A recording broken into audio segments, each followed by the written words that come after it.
Welcome back to Buckets WNBA edition. I'm your host, Jim Turvey. Joining me today, we didn't know whether we were going to go today, tomorrow, what was going to happen because of these game threes. It's Joe Dellera. Join me again. Cash That Podcast at Joe Dellera. You know all the stuff. The Future Jays without Matt Moore here rocking it. We jinxed ourselves into some game threes. We might literally get all four game threes. We're sitting at halftime of the Golden State game right now. If Joe and I, if you see us glancing at screens, we're probably going to be watching the second half here of a pretty fun Valks Lynx game. But I have to admit, I did not see this coming. I certainly did not see the potential for four game threes. I'm ecstatic. I love it. Joe, I'm so excited. I talked over your intro. How are you doing? Let's get into it. How's it going? No, I mean, I'm pretty excited. We had talked about this and we're like, maybe we'll just do it like on Wednesday. Maybe we'll just do it Thursday. It might not be an issue. Like, we'll see how many game threes there are. I mean, look, it's good basketball and these are short series, which it's better than a single elimination. Yeah. So, but the 3-game series is really fascinating. A lot of different angles that you can kind of get into. So, it's fun. This is crazy because this is the first year they're doing like a guaranteed home game. And the market was onto this. I have to give, I come on here and I often will kind of crap on the, kind of top down, like just follow the market type approach. The market was onto the zigzag theory here. In the best of fives or best of sevens, we often see, like the team down 2-0 going home. That's a spot that like kind of gets hammered by the market. And that kind of happened in this game 2, which was acting as a game 3 down 0-2. Basically, all these teams that were, that lost these game 1s had that sense of urgency when they went either home or in Phoenix's case, they went on the road, had that sense of urgency. First halves were cashing, full games, obviously. We're getting a whole bunch of game 4s here. I think that's something to keep an eye on in the future as well. That I think we saw last year, the 4 first-round series were 2-0 sweeps. I kind of was like, oh, yeah, that's how it works in WNBA. I think adding that home game really mixed things up. Even for Phoenix, New York, there's travel. It's not the same as playing the same team in the same arena with it's like the juju gets mixed up. You're traveling. It's a whole different series. I love it personally. I think it's one of the best things they've done. Is that kind of what you're taking away from this as well? Did you see any other patterns in these game 2s that stood out to you? Yeah, I mean, it's also it's a lot of travel. I mean, you have these series where like New York and Phoenix are playing and it's back and forth from New York to Arizona. Like that's a huge travel spot. So not only is it, I think, going to be impactful for these games, I think it's also going to be impactful like moving forward, right? So if we look at some of these games and some of these series, I think the closest series is probably Seattle and Vegas, right?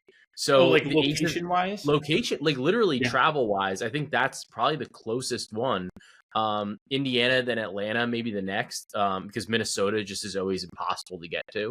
So, but like either way, I think that's like a little bit of an edge too, right? Where maybe it's not as many miles on the team itself. So, that's something I think we should be looking out for as well. So ultimately, if New York, let's say New York is able to win, we'll talk about this game later, but if New York's able to win and then you're playing either Golden State or Minnesota, a lot of travel there, and then you're potentially going to play a team out of, it's possible that, you're going to be flying cross country for every single game that you play like on the road during the entire playoffs, which in aggregate is a lot. That's a lot of travel overall, especially at these high profile games. So definitely something to look out for, I think, not only during this first round, but then now moving forward where the better team, regardless now, has had to, like seeding wise, will have to travel potentially very far in the first round.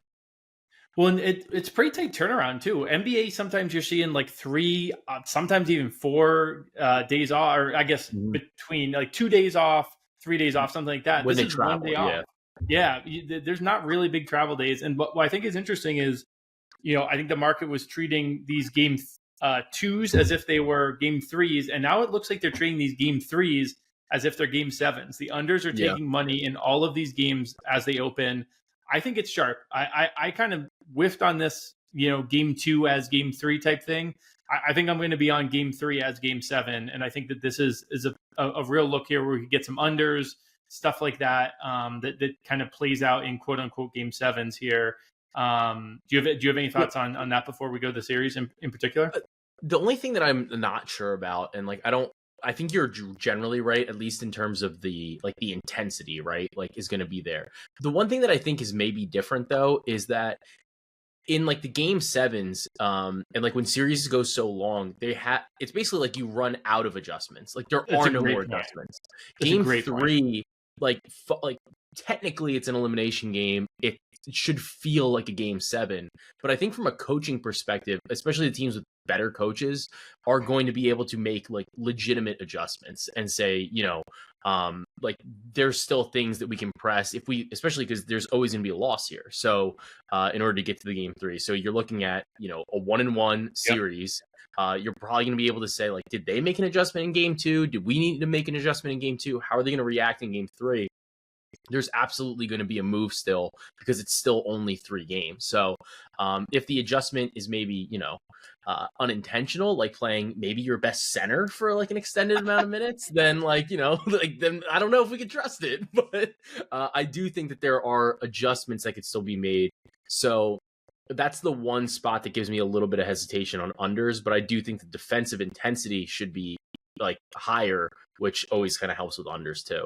No, that's a great point. And I think you're right to also focus on like adjustments usually are good for unders. Like the defense has like kind of the, the first right there. And then the offense is trying to solve it. If you run out of solves, then it goes towards under. And that's why you like fourth quarter game 7, every single thing has been tried and all of the effort is there. So that's like the crazy under.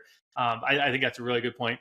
You jokingly talked about one big adjustment we saw made. Let's start with that series because we know we are getting a game 3 for sure. We're seeing it on Thursday day you're listening to this.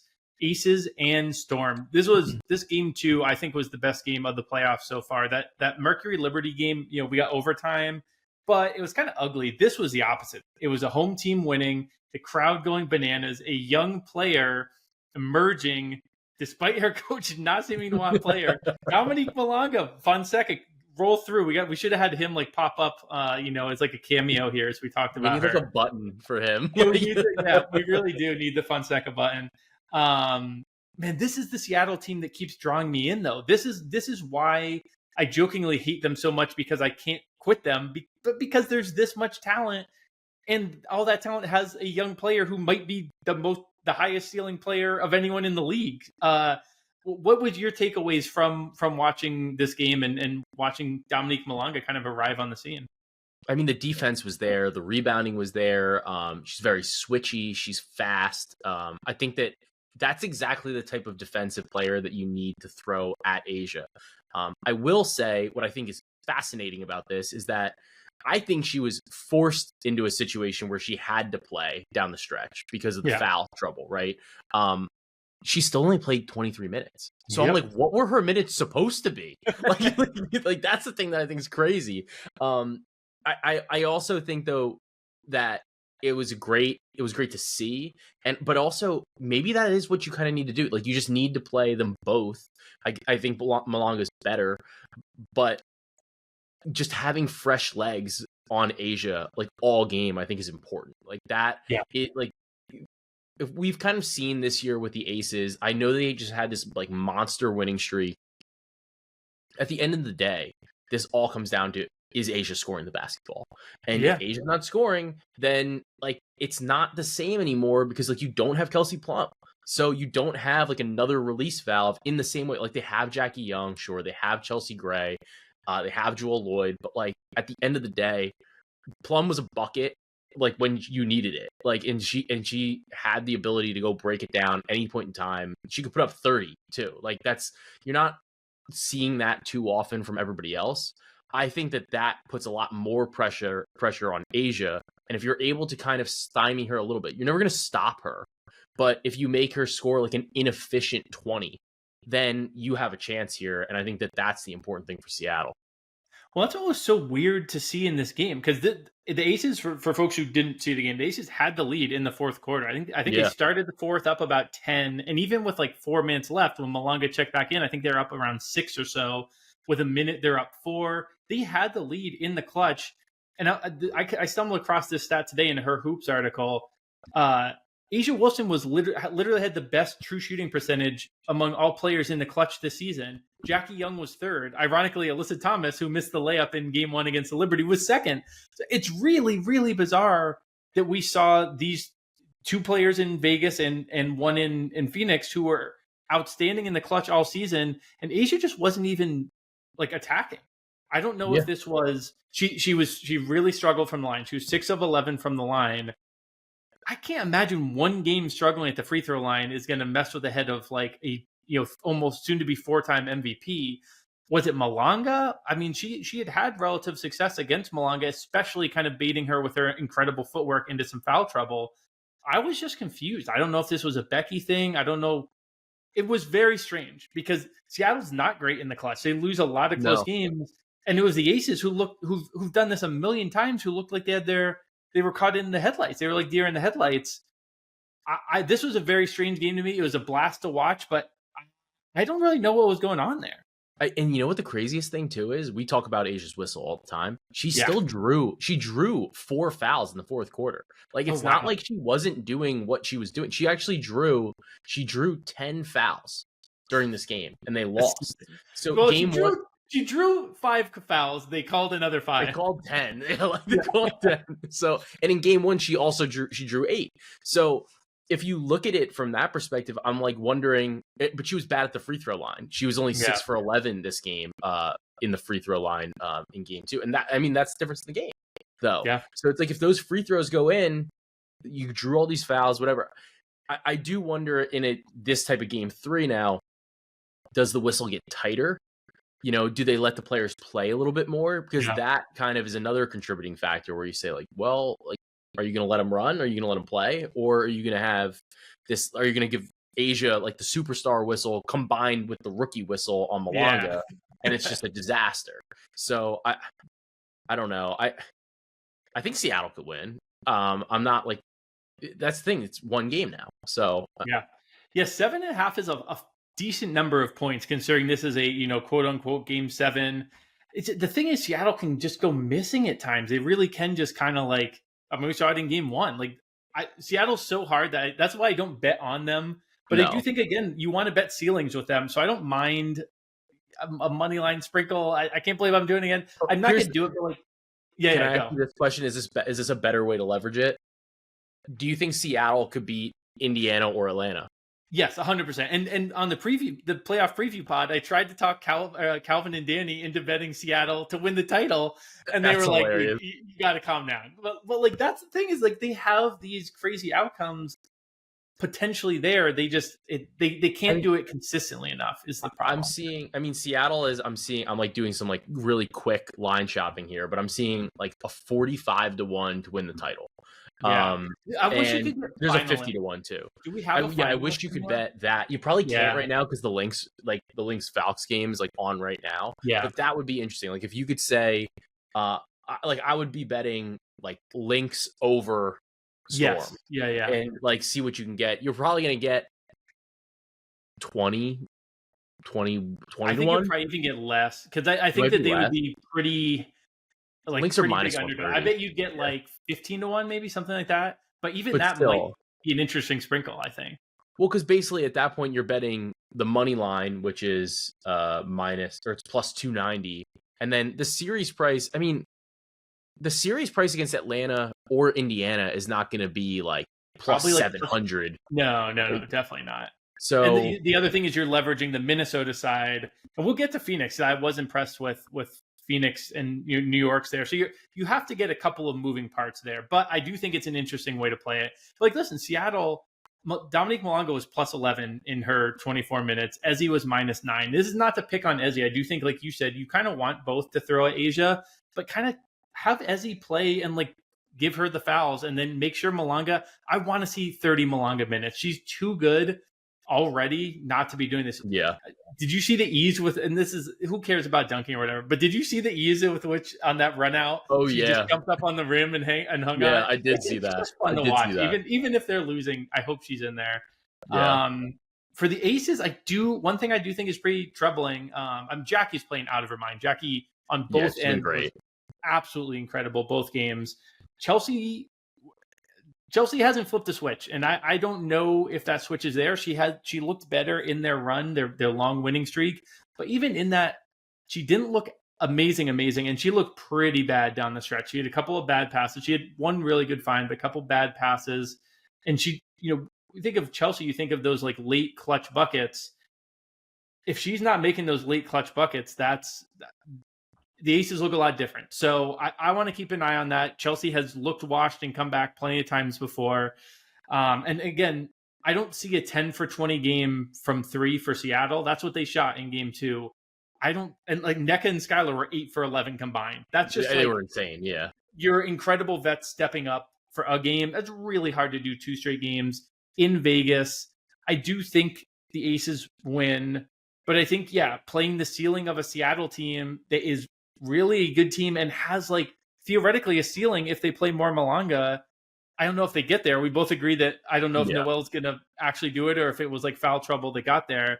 But should we use this to transition into bets? Do you have any bets for this game specifically?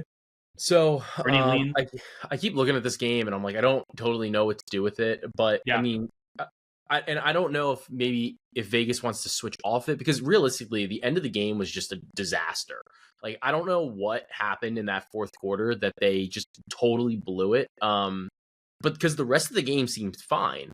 And like Asia played a ton of minutes. Jackie played a ton of minutes. They both played like upper 30s, which is a ton. So the one thing that I'm not sure of is like Jackie took 17 shots and scored 25 points, also 8 for 8 from the free throw line. She's 16 and a half points. I see a 17 and a half out there.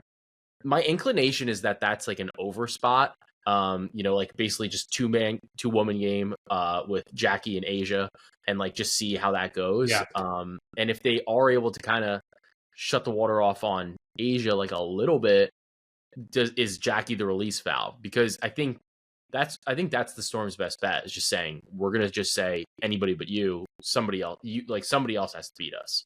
Well, and this fit the pattern. I said before the series, the games in which Seattle won, Asia averaged around, she had 2 games and she averaged 11 field goal attempts. She had 12 field goal attempts in game 2. That really is what it has to be. Whether they can actually get through with the game plan is another thing. But that you're 100% right. And I do think it's going to click at some point. And I really like this. This was a lean of mine as well, the Jackie over points.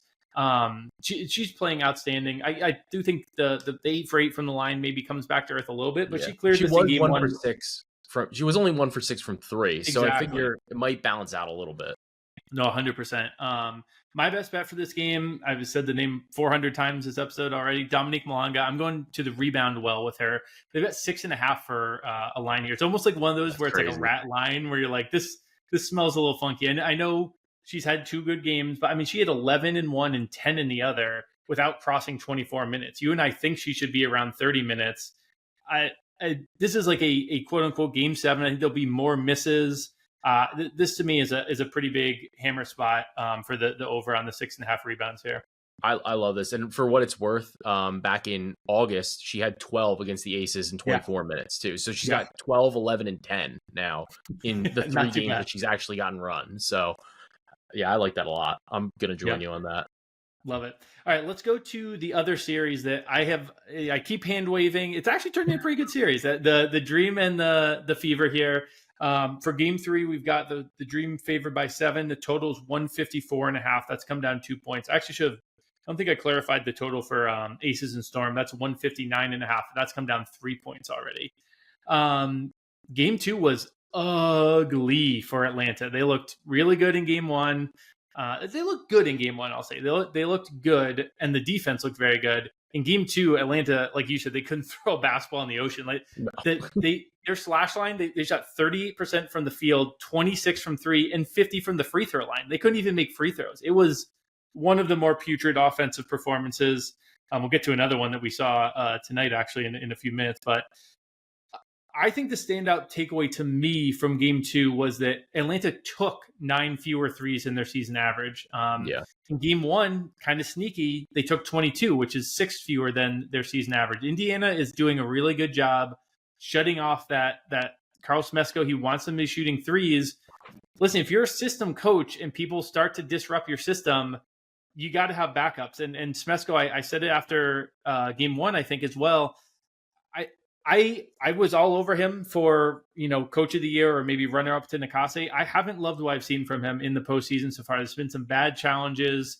The Atlanta offense hasn't really clicked. I've been impressed that he's not playing BG a ton. I think that's a good read by him in this series. But I was thinking this was kind of going to be a walk for Atlanta. I was impressed with Indiana. I do think when we go back to Atlanta that they're rightfully favored. 7 points is a fair amount. I lean towards Atlanta, but what are your thoughts on game 2 and game 3 here?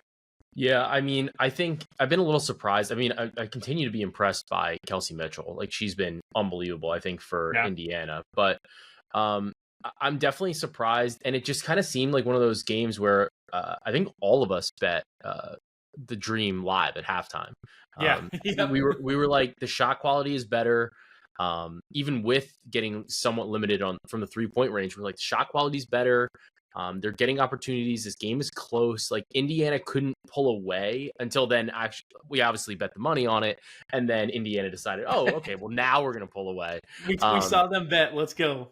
Yeah, it's like, oh, like, fuck those guys. So, but no, I mean, this has been a very back and forth series, and I do think that, like, the shots have to fall. If Atlanta can't make threes, which is their entire ball game, then you need to have somebody that can at least create off the dribble for more. But the problem is really a lot of them, whether it's Howard or Alicia Gray or Jordan Canada, they're all kind of, when they create, they are creating threes. Like, a lot of the times, like, they're driving in and then kicking out, and it's like, if you're not getting those looks then, or you're not converting on those, you better be able to get to the rack. And I think the player that could probably do that, maybe the best, is Ryan Howard. I think that she's probably the best at being able to do that. It's like, if the threes aren't there, she's still gonna shoot, like, that's for sure. So I think that maybe they need Ryan Howard to step up and have a bigger game. Yeah, Gray and Howard both really struggled, and Canada has been bad all series. Canada was a player I was actually kind of interested in this matchup. Indiana's backcourt, it's so funky. Steph Wade played Shea Petty more minutes than Aaliyah Boston in game 2, and they won. Like, I want to be angry at that. I don't know what the hell is happening, but, like, if it works, it works, I guess. But I maybe it's because I've been hand waving this series from the start, but I don't have a ton of, like, bets or angles or anything. This is kind of a stay away from me. I will say my best bet is going to be the under again. I talked about it before the series. I wanted to bet it. I was dumb. I didn't bet it game 1 and went 148 very easily under. I did go for it game 2, went 137, way under. Now we got 154.5, which has gone down a couple points. But if this is a quote unquote game 7, I think these two teams, because they're so good at taking away what the other likes to do, really plays well into the hands of the under. So I'll look at the under, and then I'll maybe look to live bet, like, if I'm seeing stuff. But what is what's your bet for this game? Yeah, I was looking at Ryan Howard over 17.5 points. I feel like I'm talked off of it, like, to a degree, which means it's gonna hit. But whenever I talk Joe out of a bet, it, like, 100% hit rate. It, like, absolutely just uncorks. Like, it's like a first half cash. But I don't have a great feel for this series. It feels like two teams that are, I don't want to say missing parts, but they just, like, don't feel complete. And I think it actually shows that, because Atlanta's been so good. They're super high seed. I think exceeded a lot of expectations. I watched the series and I'm like, I don't think they can contend. I don't think they're in the title conversation at all. I very much agree. That has kind of been in a series where I haven't had many takeaways. That has been a takeaway of mine for sure. But I don't hate the Ryan Howard look. I really liked it. I tailed you on that in game 2. And I mean, it didn't hit, but I thought it was a really good read. And and she was doing it well on the road all season. So I don't think it was anything like that. And she's not a player who gets, the big lights like shine bright. I think she's had a bad game. Yeah, so I think if anything, I would hit the 17.5 points, just in large part because of the maybe forcing her off the 3-point line. Yeah. She still is somebody that can get to the rim, put them up. She was still getting up. She still got up a couple threes. She just couldn't really make anything. Did she have 16 field goal attempts, or was that Gray? I can't remember which one of them. I think she had. I can tell you in a second. I think she still had a ton of free throw attempts. While you look it up, I'll tell folks she only about had 9. She only had 9. Gray had Gray had 16. Gray was 4 for 16 from the field, but no free throws. So yeah. Well, we'll get to the 2 games that played tonight, and we have at least one game for. I'm keeping. I don't know if you're watching as well, Joe, but Minnesota's within 10, so we'll see if we get all 4 game 3s. I would love that. That'd be really fun. But the NFL season is underway, and to get the most of our award-winning Action Network app, you'll want to be an Action Pro subscriber. Only Pro subscribers get real-time pick alerts from experts like Joseph Dellera, sitting across from me, Brandon Anderson, Stuckey, myself, and the entire Action Network team. Plus, you can access our Pro projections powered by Sean Kerner and the predictive analytics team. Celebrate football's return. We got a special offer. Go to actionnetwork.com/pro and get $20 off the annual price with the promo code Buckets20. So don't miss out on the best bets at the best prices. Visit actionnetwork.com/pro and use the promo code Buckets20 to get $20 off an annual pro subscription. Okay, let's talk Phoenix, New York. This was a game. This is kind of the marquee series. Game 1 was, like we said, ugly but like outstanding overtime. Really good game. Liberty looked like kind of they reestablished themselves as potential title contenders. But in that overtime, Stewie suffered a knee injury. It looked like it was going to keep her out a while. They get all this weird messaging comes out. It was relatively clean, right? That was the verbiage they used. And then she was like, I might play if I wake up from my nap for fine. I'm like, what are we doing? It was nuts. And they talked. So then I saw something that she officially had a sprained MCL, but they rolled her out there. And it was a terrible decision from the start. I mean, we can look at it in hindsight and say that, but Maria Marino in the chat was saying, like, you just can't go today. And I agree that I think you put your team in a bad spot where, like, you're limited, but you have to play because you're Stewie, but the vibes are off on the team because you're like, she everybody can get knows. picked on. Yeah. It just, if she goes out, then you can do like the us against the world, like leverage your home crowd. It was, listen, Stewie is, every athlete's going to try to play. That's what athletes do. If you as an organization have to say, no, we're gonna sit you out for this. We've got the big picture here. We are up in this series. Worst case scenario, we know we just won a game in Phoenix. We could do it again. I think it was a terrible decision. I think it puts them in a really bad spot where she probably has to play game 3. She's probably as limited because she just pushed herself 2 days earlier on a bad knee. Everything fell off for New York. Dano in the chat was saying that he told folks he would shave his head if Phoenix didn't win the game. Yeah, so he's got some lettuce too. Yeah, he does. He's got a good head of hair. Those curls up there. So he was locked in on this. I was on the Satu angle. I wanted Satu with the money line. She did get there the 15 points, but they didn't even really need it because New York just couldn't score. The offense looked so bad. Stewie didn't look good. JG had moments, but I think they shut off the tap for Cloud.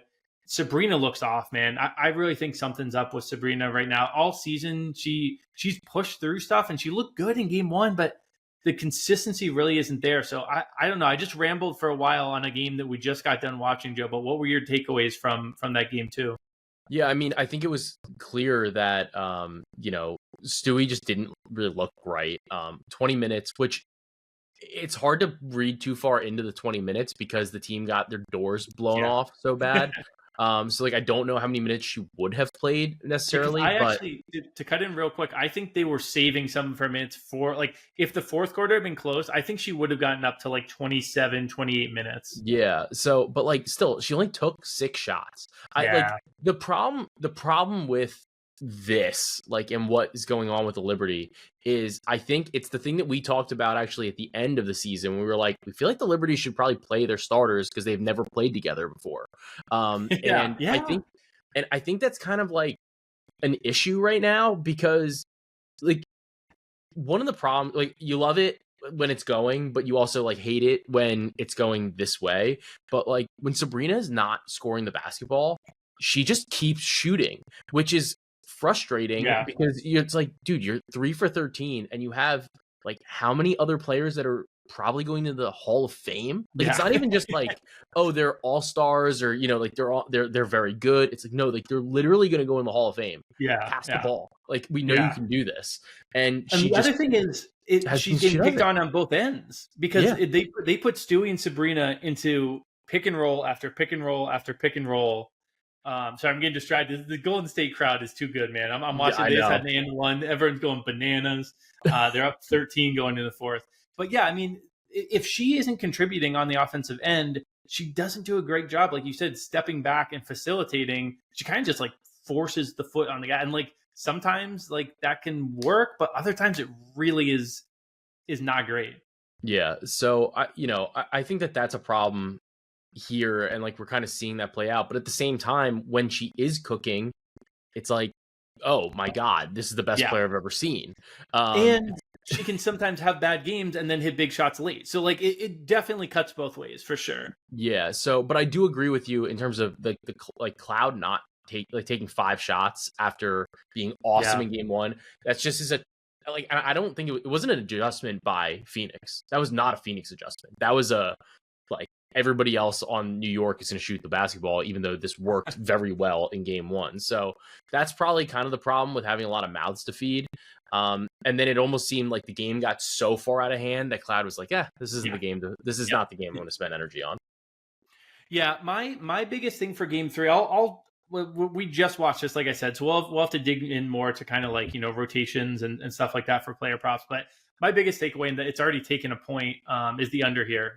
Talking about this over and over, potentially these quote unquote game 3, game 7s, unders are going to be decent. Plus, I mean, the New York offense, I do have to. I think we should credit Phoenix's defense. Yes. I do think Phoenix looked really, really good. And that is a defensive squad that, when they really have things locked in, they look outstanding. I mean, that first game went way under as well, and New York only got to cleared 70 because they got overtime. So I think the under there is a definite look. My guess is honestly by the time we're done recording, it will be like a point lower. We'll try and grab it then and post it then. Do you have any like kind of guesses on where you're going to lean or anything, or should we transition to the final series real quick? No, I think that under is really smart. Phoenix scored 20 points on fast breaks. So yes, like that's a huge, like that's going to come down. They scored 25 points off turnovers. Even if it's a little bit more of a defensive minded game, I think that maybe this game slows down a lot. And you see, like the game kind of getting broken down. We've talked about this from both teams. It's like they're not necessarily playing. They don't need to play super fast. They can play a lot of half court. So I think the under is good. Look. Yeah, actually, I want to pause on that for one quick second, because that's actually a really good point. And it's something that stood out in the game. I think at one point they showed points off of turnovers or fast break. I can't remember which one it was. It was 20-2. And this is something, especially with Maria, we've talked about a lot, where the Liberty just like, they just like don't get up for games sometimes. And you're like, do you realize that like this is like a playoffs and like a put away game? So I would not jump all like, I do lean a tiny bit towards Phoenix. Right now it's Phoenix -2 just because of the whole Stewie thing. But like we've seen New York look this bad and then come back and play decent. But like it does break my brain that you have a chance to put away a team and now you have to go on the road, mind you. It's not like you get another chance at home, blah, blah, blah. They now have to go on the road and they're giving up 20 fast break points. That's just crazy. Effort. That's really, really bad. That's like focus and effort. And I don't know what that has always broken my brain with this Liberty team. Yeah, and honestly, 38 points in the paint. The Mercury won the points in the paint 38-22 for a team with Stewie, Emma, and Jonquel. That's like completely inexcusable. Like, and there were it's crazy. No, go on. Sorry. No, that was the end of my point. I was just like, this is nuts. Like, well, there were multiple times that Alyssa Thomas like came off a screen and was just like, oh, I get to walk and lay it. Like it's weird. I still don't understand this Liberty team, and so I won't write them off for game 3 because sometimes I don't understand them in a good way, and then they come back and they look great. But my biggest takeaway, I think they got to send Stewie to that doctor who worked on Aaron Gordon before that game 7, where he supposedly had a knee, like broken leg or something, and he came out and grabbed 15 rebounds in the first quarter. One of my angriest, worst beats of all time. Like whatever shot they're giving it, whatever shots he's getting, give to Stewie. Should we touch base? Should we even mention this Minnesota Golden State? Do we have like first half takeaways and stuff? I don't think it's crazy. I mean, it's the end of the third quarter right now. The Vols are up, like 13, 14 points right now. So it's like, I think we're getting 4 game threes, which is crazy. Yeah, like it definitely seems more probable than not that and honestly, if they don't, like, we're talking like Minnesota's not going to make a comeback, but they obviously can. But it just, Golden State showed up. They really showed up, and Trout showed up in San Jose because that was a big thing. They didn't get this real home game, so the money line right now is linked plus 560. So I'd like less than 20% odds implied there and if you go the other way, the Valks are like minus 1,000. So the books certainly think that the Golden State's gonna hold on here. This Valks team, man, just again tip the fucking cap. They're just so fun, so enjoyable, so well coached, man. Like Natalie really, I should have known that she would ball out in the postseason too. I do think she's like a top 3 coach. And listen, Cheryl Reeve on the other side, an elite coach, but it sometimes helps to be punching up and be that underdog and like get that home crowd. I still think Minnesota kind of walks in game 3 would be my guess. But man, to get 3 games of this and the Valks to get their home crowd who supported them all year, a game like this is just awesome. Yeah, I mean, just kind of looking at the game chart now, I'm trying to kind of keep an eye on how this is progressing, right? Yeah. But looking at, even the box, I mean, Minnesota's shooting 20% from 3. They're 5 for 25. Yeah. Golden State's 10 for 20 from 3. Like that in and of itself is the game. That's the game. I mean, looking at this even from the rebound perspective, Minnesota's only down 2 rebounds here, and they're down 10 right now. Turnover, everything else is about even. It's just the threes are falling for one team and not the other, and that's the game right there. So I would imagine that Minnesota takes care of business. I mean, I think anybody would be shocked if they didn't advance out of the first round. Yeah, very much so. I had one final point on this. I did. I just wanted to shout out Watts because Watts was on the first half. I joined him on the first half. He even gave out the Golden State first half Minnesota full game, which I think was really sharp. It might not end up coming home, but I think that was a really sharp bet. And I think if we see the zigzag stuff in these game 2s next year, these home game 2s, I think that's definitely a play too, is the first half, even for like big dogs. Yeah. That's like the first half game 3 thing. Yeah. Exactly. So, all right, let's wrap it up there. Hopefully Golden State holds on. It's on 7 though. Lynx just went on a little 7-0 run. So we'll see. Get to watch the end of this game. Should be pretty fun. If you like to tail any of the bets we talked about today, just look for that in the quick slip link in the episode description. We will be back next week. Should be normal, but keep your like I said last episode, just make sure you're subscribed and have your notifications on, because we might do things here and there where we move by a day to preview a chunk of games like we did today. So my thanks to David Payne and Gifford Gould for kind of adjusting on the fly with us when we do that. My thanks to you guys for adjusting and hopefully still being able to follow and listen. And obviously download the app. We'll be posting plays there by the time you're listening. Rate and review if you're listening to podcasts, like and subscribe if you're watching on YouTube. For Joe, my fellow future Jay, and myself, that's this episode, and let's get buckets.